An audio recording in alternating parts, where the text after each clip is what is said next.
வணக்கத்துடன் தமிழக அரசியல் களத்தை பொறுத்தமட்டில் ஒவ்வொரு நாளும் ஒவ்வொரு செய்திகள் அதிர்வலைகளை ஏற்படுத்துகின்றன.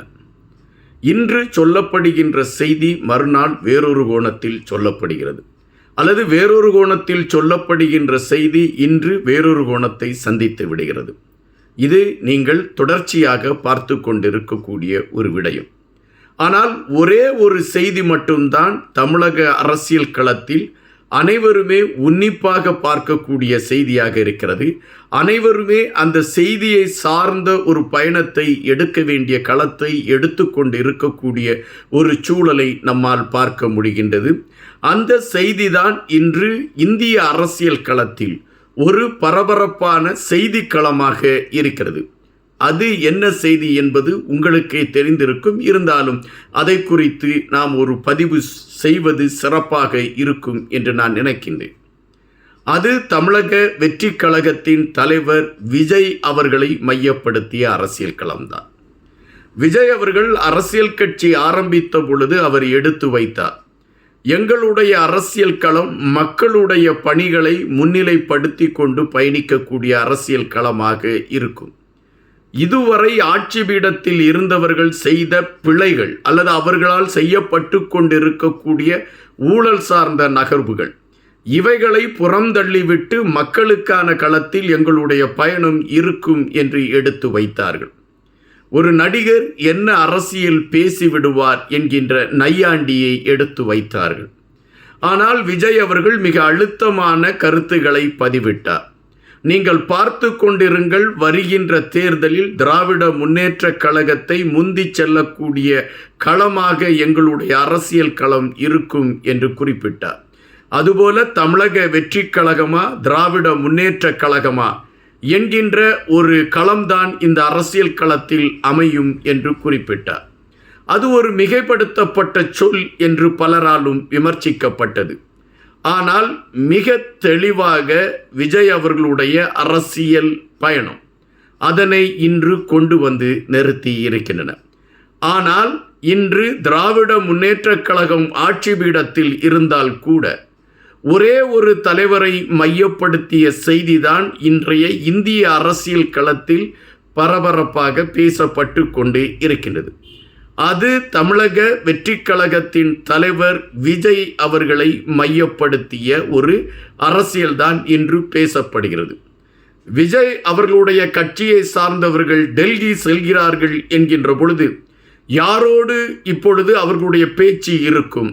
யார் விஜய் அவர்களுக்கு ஆதரவு தெரிவிப்பதற்கான களத்தை எடுத்திருக்கிறார் என்கின்ற பட்டிமன்றங்கள் ஒரு பக்கம் சென்று கொண்டு இருக்கின்றன.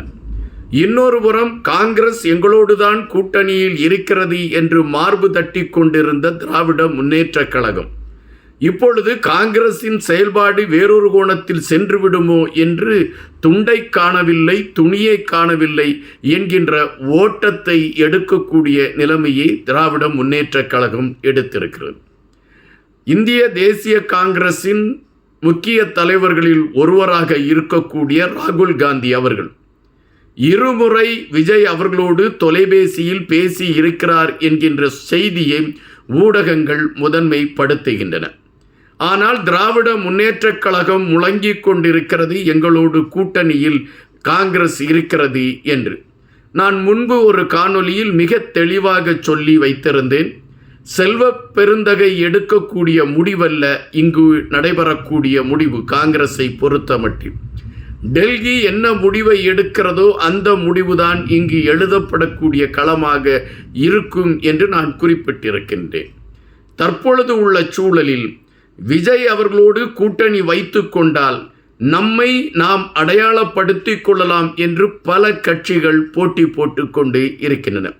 அது திராவிட கட்சியோடு இணக்கமாக சென்று கொண்டு இருக்கிறோம் என்று சொல்லக்கூடியவர்கள் கூட மறைமுக தூதாக விஜய் அவர்களை மையப்படுத்திய தூதை அவர்கள் கையில் எடுத்துக்கொண்டு இருக்கிறார்கள். கரூர் பிரச்சனையை மையப்படுத்திய செய்தி. கரூரில் நடந்த நிகழ்வு ஒரு துயர சம்பவம். இது மறுப்பதற்கு இல்லாத செய்தி, அல்லது இதை குறித்து வேறு வேறு கோணத்தில் நம்மால் அதை குறித்த செய்திகள் பேச முடியாது.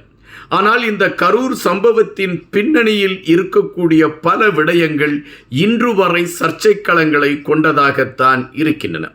ஒரு தலைவனுக்கு இவ்வளவு கூட்டம் கூடுகிறதா என்பதை மையப்படுத்தியும், ஒரு குறிப்பிட்டவர்களுடைய ஊழலை விஜய் அவர்கள் எடுத்து வைக்கிறார் என்பதை முன்னிலைப்படுத்தியும் கரூரில் நடந்த துயர சம்பவம் களம் அமைத்திருக்கிறதா என்கின்ற கேள்வி பல மட்டங்களில் எழும்பிக் கொண்டு இருக்கின்றன. இங்கு ஒரு பிரதான விடயத்தை வைக்க வேண்டும். கரூர் சம்பவம் நடைபெற்ற பொழுது தமிழக முதலமைச்சர் அன்று இரவு அங்கு செல்கின்றார். சென்ற முதலமைச்சர் அவர்கள் உடனடியாக ஒரு நபர் ஆணையத்தை அவர் நியமிக்கின்றார். அந்த ஒரு நபர் ஆணையத்தை நீதியரசர், அதாவது ஓய்வு பெற்ற நீதியரசர் அருணா ஜெகதீசன் அவர்கள் அதை மேற்கொள்வார் என்று குறிப்பிட்டு அந்த ஒரு நபர் ஆணையத்தை தமிழக முதலமைச்சர் அவர்கள் நியமிக்கின்றார். ஆனால் இந்த வழக்கு நீதிமன்றத்திற்கு செல்கின்றது. நீதிமன்றம் சத்தம் இல்லாமல் அந்த ஒரு நபர் ஆணையத்தை புறந்தள்ளிவிட்டு ஒரு நேர்மையான ஒரு அதிகாரியின் தலைமையில் இந்த விசாரணை தொடரும் என்று அறிவிக்கின்றது. அப்படி என்றால் நீதிமன்றம் தமிழக அரசு சார்பில் நியமிக்கப்பட்டிருக்கக்கூடிய அந்த ஒரு நபர் ஆணையம் செயல்படுவதற்கு அனுமதிக்க முடியாது என்பதைத்தான் நீதிமன்றம் பறைசாற்றி இருக்கிறது என்பதை நாம் இங்கு புரிய வேண்டியதாக இருக்கின்றது.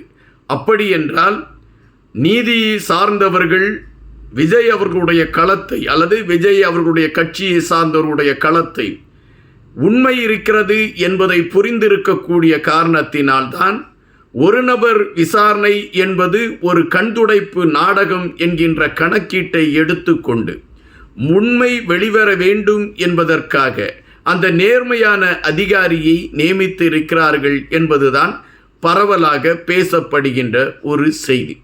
அதுபோல ஒரு குறிப்பிட்ட வழக்கில் தமிழக வெற்றி கழகத்திற்கு 10 கட்டளைகள் கொடுக்கப்பட்டதால் 10 கேள்விகள் வைக்கப்பட்டது என்கின்ற செய்திகளை ஊடகங்கள் விழுந்து விழுந்து வைத்து கொண்டு இருந்தன.